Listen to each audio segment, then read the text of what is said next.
The way the game planned out, the strength of Celtic's team, the level of performance they produced meant we had to be incredibly resilient and hard working and defensively sound, and I think we did all that really well. I'll miss playing in front of 60,000. I'll miss not seeing and waving goodbye to the Celtic fans, but there's not a lot of people in their career maybe win trophies, and I've managed to win 22, so I think I've got to leave here with fond memories and just thank all the fans for their support over the years. Scott Brown there, Michael, he's been a phenomenal servant to Celtic, and you hear that, 22 trophies. Yeah, it's incredible. I mean, look, everything's been said about Scott Brown. He deserves all the accolades that he's had over the years, and in the last month or so since he's announced that he was going to Aberdeen. Yeah, I'm sure he's disappointed, as he said, they're not being able to get a proper goodbye to the Celtic supporters. And I can't help but think that, had Celtic been able to get this managerial situation sorted earlier, that Scott Brown could well have been hanging about there for longer. But what Celtic's lost is Aberdeen's gain, even just purely on a playing front, for getting the assistant manager's role. So there's a lot to look forward to for Aberdeen and for Scott Brown, and a lot for Scott Brown and Celtic to look back on, which has been a phenomenal career.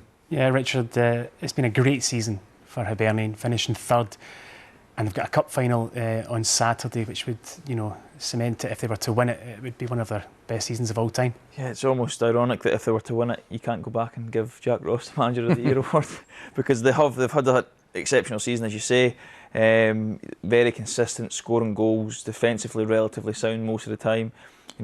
Decent depth in their squad. We see Darren McGregor comes in for a few games here and there, and he's always excellent when he plays. And for me, I think he should play all the time. I know he maybe struggles injury-wise, but they've got a decent squad, and Doig, they've got an excellent left-back, and again, for me, I think he should have won the Young Player of the Year. He's had a promising season, but they're in quite a good place. Again, it'll be can they improve over the summer? Can they come back kind of ready to go and really push for that third spot again next season? Yeah, and Michael, I asked you about Rangers rebuilding. Where would they strengthen? Where will Celtic strengthen? Everywhere? Yeah, well, I mean, everything that we've just said about Rangers in regards to they've got a good balanced team, they've got quality everywhere. Celtic need to look at pretty much every position, because there's going to be movement of players going out, and then players that they perhaps would want to be keeping, they'll be maybe wanting to move on as well. So it's a big rebuilding job at Celtic, and I'm pretty sure every position will be looked upon as needing to recruit him. So they better start with goalie. They must start with goalkeeper. Of course. Well, and back four probably. Yeah, but I think that that, and I know they spent $5 million on Barkas, but he clearly is not ready to play at that level.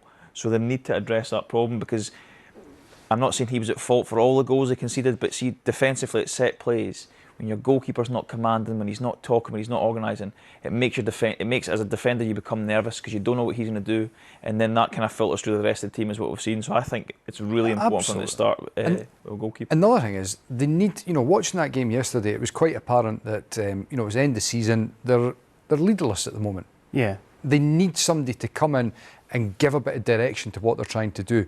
Now, recruitment is a huge part. There is no doubt they need to recruit, and they need to recruit right across the park. But they need to get somebody in with a real vision of what they're going to do. Because there's quality still in that squad, there is no doubt about it. But they need that leader to come in and give them a vision of how they're going to play.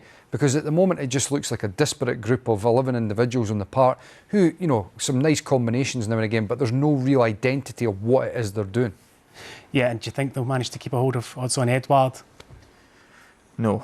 Short answer. I don't think he wants to be there. I think he's kind of came back into form towards the end of the season, probably to try and impress his suitors. But there's no doubt that he's a top player. Top goal scorer this season, and people have kind of said that he's not had a great season, which is remarkable. But no, I think they'll really struggle, because he obviously sees his future elsewhere. So I think they'll lose him. OK, our final match of the evening saw Cup finalists St Johnstone take on Livingston.